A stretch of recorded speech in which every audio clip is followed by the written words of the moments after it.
Iran और USA की जो लड़ाई है वो दुनिया के ऊपर असर ला रही है, और वो असर इसलिए नहीं ला रही है कि उन दोनों के बीच में कोई प्रॉब्लम है।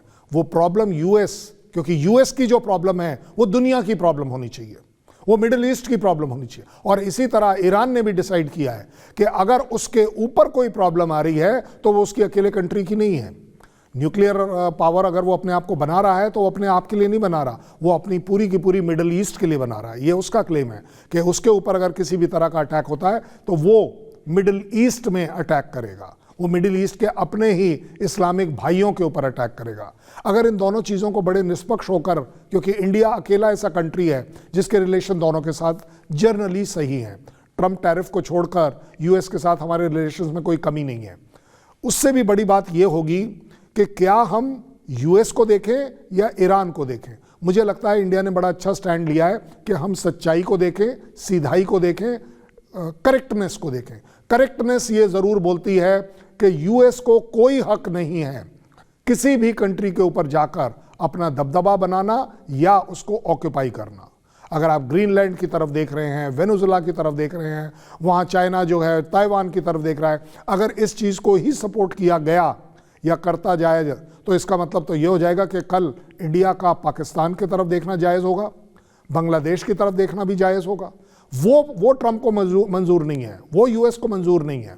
सो अगर एक मोटे तौर पर देखें, अगर एक चेस बोर्ड को लगाकर देखा जाए, चेस बोर्ड पर सिचुएशन ये है कि जो डिप्लॉयमेंट यूएस ने करी है वो एक बहुत खौफनाक डिप्लॉयमेंट है।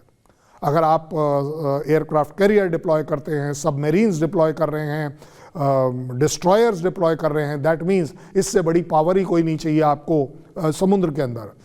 एयरक्राफ्ट कैरियर अपने आप में एक जहाज़ नहीं है, वो एक ग्रुप है, 16 से 18 जहाज़ों का ग्रुप है, एक अपने आप में full fledged more than army है।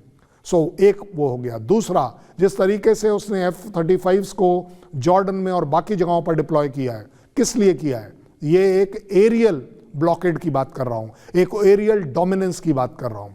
तीसरा, ग्राउंड फोर्सेस, स्पेशल फोर्सेस जो बॉर्डर के पास ईरान के डिप्लॉय कर रखी हैं और उनको बढ़ाता चला जा रहा है, ये भी चेस बोर्ड पर एक बहुत स्ट्रॉन्ग इंडिकेटर है कि तीनों तरह से उसके ऊपर अटैक हो सकता है।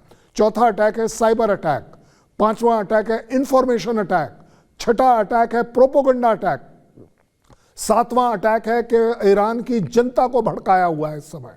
सो सभी चीजें चेस बोर्ड पर दिखाती हैं कि यूएस डोमिनेट कर लेगा, ईरान उसके सामने नहीं खड़ा हो पाएगा अगर एक फुल फ्लेजेड वॉर की बात करें। लेकिन ईरान के पास वो कुछ है जिसको कहते हैं ना जज्बा, वो जज्बा हमें अप्रिशिएट करना पड़ेगा, देखना पड़ेगा कि वो कम नहीं है। ईरान डैमेज जरूर करेगा, चाहे वो अपने ड्रोन से करे, चाहे वो अपने मिसाइल से करे, चाहे अपनी छोटी सी एयरफोर्स से करे, बट ईरान घुटने नहीं टिकाएगा। और ये बात हम उस 12 दिन की लड़ाई में देख चुके हैं कि वो अपने आप चाहे कितना भी कमज़ोर हो, लेकिन उसके पास स्ट्राइक करने का मादा है।